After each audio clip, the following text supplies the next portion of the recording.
Here are questions from Obafemi Awolowo University Post-Utme. The first question: Nigeria's voting at the United Nations is guided primarily by, in the options we have, our national interest, world peace, the Cold War, and concern for Africa.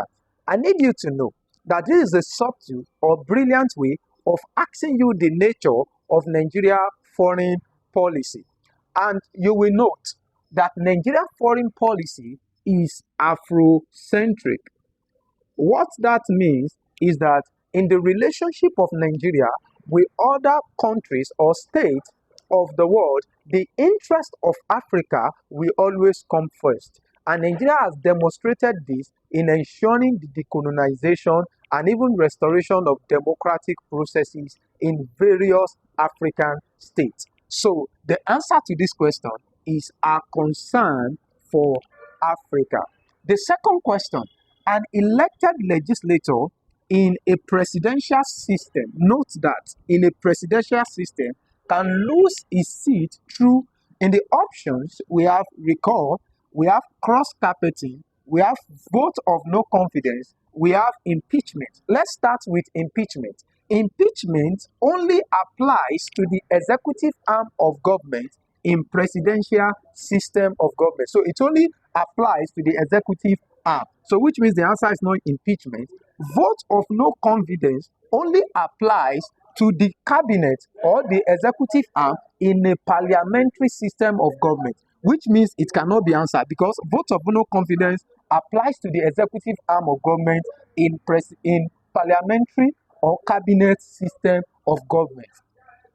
Cross-carpeting means, change of political party. That is what cross-carpeting is about. So which means that cross-carpeting is not the answer. Now, the answer to this question is recall. Now, there is a provision of the Constitution of Nigeria that empower the citizen to remove, already elected legislator before the expiration of his tenure, though there are constitutional process to that. The third question: under the 1963 Constitution, that means in Nigeria, the exercise judicial powers, executive powers, nominal powers, concurrent powers. Now, to know the answer to this question, you need to first know the system of governance that was in place in Nigeria in 1963. Now, in 1963, the system of governance in place in Nigeria was parliamentary system or cabinet system of government.